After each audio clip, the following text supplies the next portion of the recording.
নৌকা শেখ হাসিনা মুক্তি দেবে নৌকা বঙ্গবন্ধুর নির্বাচনে বিপুল ভোটে এগিয়ে যাবে। ওদের জন্ম হয়েছিল সামরিক ছাউনিতে হেমার থেকে।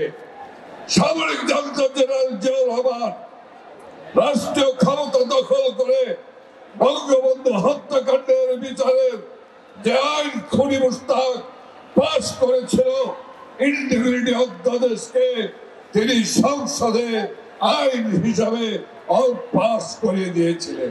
শেখ হাসিনাকে হত্যার উদ্দেশ্যে ওই তারেক রহমানের হাওয়া ভবন থেকে গ্রেনেড হামলা চালিয়েছিল।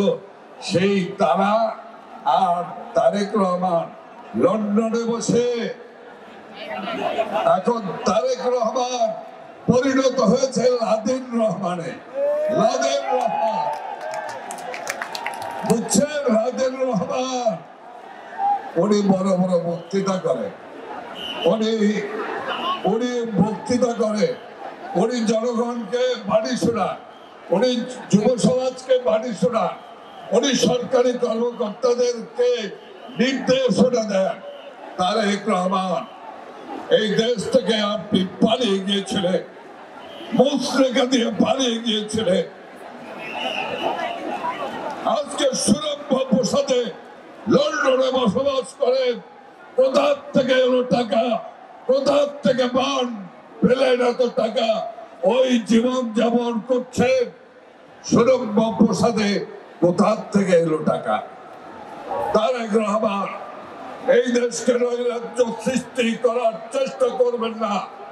এই দেশে যদি নৈরাজ্য শান্তি সৃষ্টির চেষ্টা করা হয়, তাহলে এই যুবলীগ, স্বেচ্ছাসেবক লীগ, ছাত্রলীগ তা প্রতিহত করে শেখ হাসিনার নেতৃত্বে গণতন্ত্রের শান্তিময় বাংলাদেশ প্রতিষ্ঠা করবে। সতর্ক থাকতে হবে। এই খুনিরা যারা 2014 সালে নির্বাচন বয়কটের নামে রাস্তা কেটেছিল, গাছপালা কেটে ফেলেছিল, ওই অগ্নিসংযোগ করেছিল, অগ্নিদগ্ধ করে মানুষ হত্যা করেছিল, রেল লাইন উপড়ে ফেলেছিল, রেল স্টেশন জ্বালিয়ে দিয়েছিল, পুলিশ হত্যা করেছে, বিজেপি হত্যা করেছে। সেই দল আবার যদি রাস্তায় নামে, তাহলে বাংলার মানুষ আতঙ্কিত হয়ে যায়। কাজেই আজকে তরুণ সমাজ শেখ হাসিনার নেতৃত্বে ডিজিটাল বাংলাদেশ প্রতিষ্ঠা হয়েছে। ইনশাল্লাহ আজকে থেকে এখান থেকে ফিরে গিয়ে আগামী নির্বাচনের জন্য নৌকা এবং নৌকা নিয়ে শেখ হাসিনাকে জয়লাভ করাতে হবে। যে আপনারা প্রস্তুত আছেন?